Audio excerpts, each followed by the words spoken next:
Canada controls nearly 90% of US wheat imports. And Mark Carney just reminded Trump what happens when you threaten the hand that feeds you.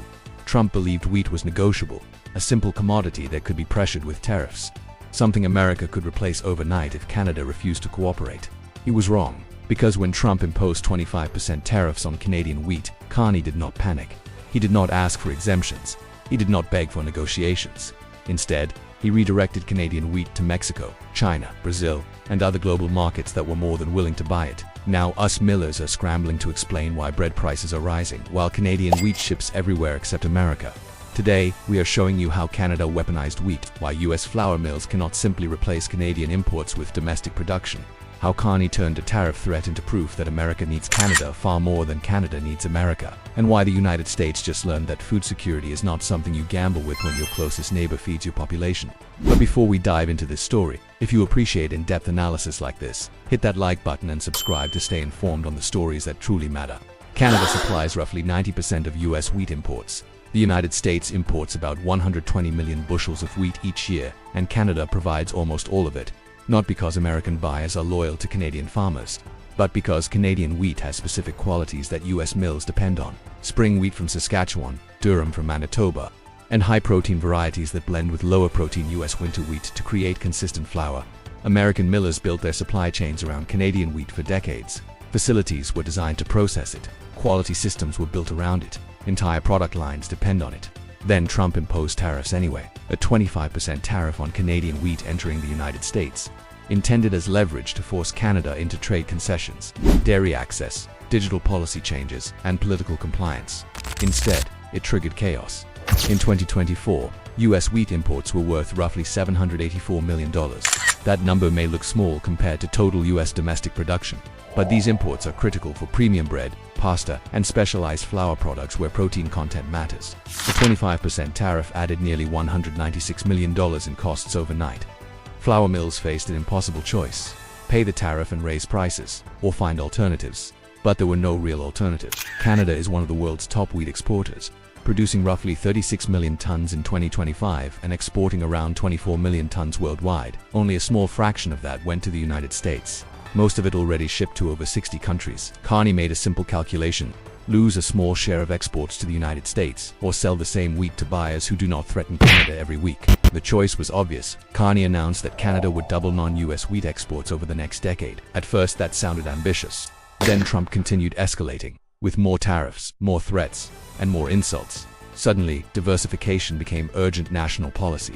Canadian wheat began moving through new channels. Canadian Pacific, Kansas City, the railway network linking Canada to Mexico, celebrated a unit train shipment carrying Manitoba wheat into Mexico. Carney personally attended the event, standing alongside Mexican officials and railway executives, calling it proof that Canada has options. The symbolism was intentional: Canadian wheat moving through US territory without stopping, using America as a land bridge, while selling to Mexico instead of American buyers. China became another major destination. Carney negotiated agricultural trade resets, removing barriers on multiple Canadian products, and wheat became part of that expansion. China is the world's largest wheat importer, purchasing around 10 million tons annually. Canada was a smaller player in that market until Trump's tariffs changed the global equation. Brazil also became interested.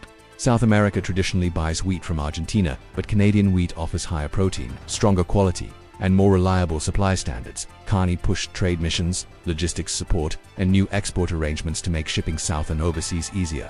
The United States still produces around 50 million tons of wheat annually, but most of it is lower protein winter wheat. It is not the same. It cannot replace Canadian spring wheat overnight, and durum wheat for pasta is even harder to substitute. Wheat is not interchangeable. High-protein Western Canadian wheat has characteristics built over decades of breeding and prairie-growing conditions. American mills rely on it to blend and maintain consistency. Trump's tariff disrupted supply contracts, procurement cycles, and price stability. Flour prices began rising. Bread prices followed. Pasta prices increased, and the cost was passed directly to US consumers. Carney made the shift official in a speech at the Canadian Club in Toronto. He declared that the decades-long process of ever closer economic integration with the United States was over, and that Canada would move rapidly to reduce dependence. That was not political theater. That was strategy. Trump continued issuing demands.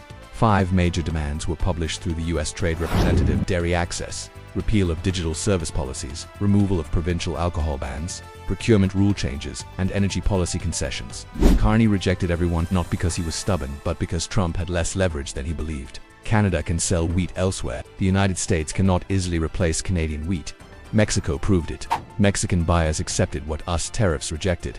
Mexican media covered the wheat shipments heavily, framing the moment as cooperation without submission. American agricultural groups watched nervously. They understood the larger risk. If Canada can successfully diversify wheat exports, it can diversify other exports too. Then Trump reacted to Canada's China outreach. He accused Canada of betrayal and threatened 100% tariffs if Canada became a so-called drop-off port for China. Carney ignored the threats, because the threats only matter if Canada has no alternatives, and Canada has alternatives. Mexico, China, Brazil, the Middle East, North Africa, and Southeast Asia all want Canadian wheat. The US market is large, but it is not irreplaceable. Meanwhile, US farmers faced a secondary consequence. When Canada increases exports into Asian markets, it competes directly with American wheat exporters. That drives down American market share and intensifies price pressure abroad. Trump's tariff strategy did not isolate Canada. It forced Canada into new markets, and those markets came at America's expense. By early 2025, flour prices in the United States rose significantly. Bread prices followed. Baked goods became more expensive, not because Canada was price gouging, but because tariffs increased input costs.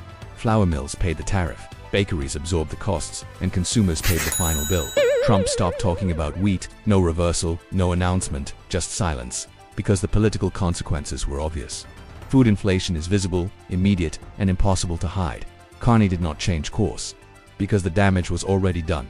American buyers proved unreliable. Canadian exporters began signing longer-term contracts with new customers. The United States' share of Canadian wheat exports started falling. Not because Canada wanted revenge, but because Canadian farmers needed stability. Markets that do not threaten tariffs during every political disagreement.